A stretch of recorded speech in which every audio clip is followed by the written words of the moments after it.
గుజరాత్ వరదలతో తల్లడిల్లుతోంది. వడోదర జిల్లా పూర్తిగా నీటి మునిగింది. భారీ వర్షాలకు 16 మంది ప్రాణాలు కోల్పోయారు. వేలాది మందిని సురక్షిత ప్రాంతాలకు తరలించారు. వర్షాల కారణంగా రవాణా వ్యవస్థ స్తంభించిపోయింది. గుజరాత్లో వరదల బీభత్సం కొనసాగుతోంది. వడోదరలో పరిస్థితి చాలా దారుణంగా ఉంది. పలు కాలనీలు నీట మునిగాయి.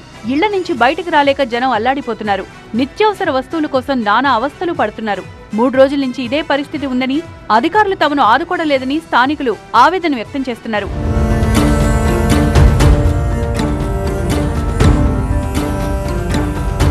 వడోదరాలో వీధులు నదులను తలపిస్తున్నాయి. ప్రజలు బోట్లలో తిరగాల్సిన పరిస్థితి వచ్చింది.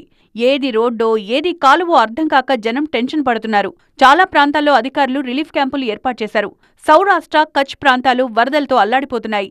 వడోదరాలో విశ్వామిత్ర నది ప్రమాద స్థాయిని దాటి ప్రవహిస్తోంది.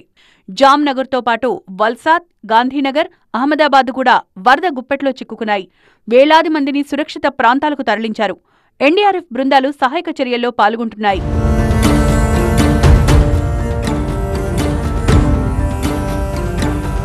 జామ్నగర్, ద్వారకా హైవే కూడా పూర్తిగా నీట మునిగింది. వాహనాలు వరదలో చిక్కుకోవడంతో జనం తీవ్ర ఇబ్బందులు పడుతున్నారు. జామ్నగర్ జిల్లా పూర్తిగా నీట మునిగింది. లోతట్టు ప్రాంతాలు జలమయమయ్యాయి. హైవే కూడా నీట మునిగింది. దీంతో వందలాది ట్రక్కులు హైవేపై నిలిచిపోయాయి. ఇళ్లలోకి వరద నీరు ప్రవేశించడంతో ప్రజలు తీవ్ర ఇబ్బందులు పడుతున్నారు.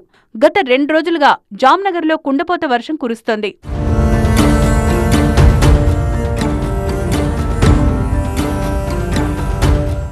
వడోదర, ఛోటా ఉదయ్పూర్, నర్మదా, బారూచ్, సూరత్ జిల్లాలో అతి భారీ వర్షాలు కురుస్తాయని వాతావరణ శాఖ రెడ్ అలర్ట్ జారీ చేసింది.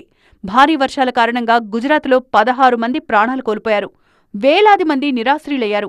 అరేబియా సముద్రంలో ఏర్పడిన అల్పపీడనం కారణంగా కచ్ ప్రాంతంలో కుండపోత వర్షాలు కురిసే అవకాశముంది.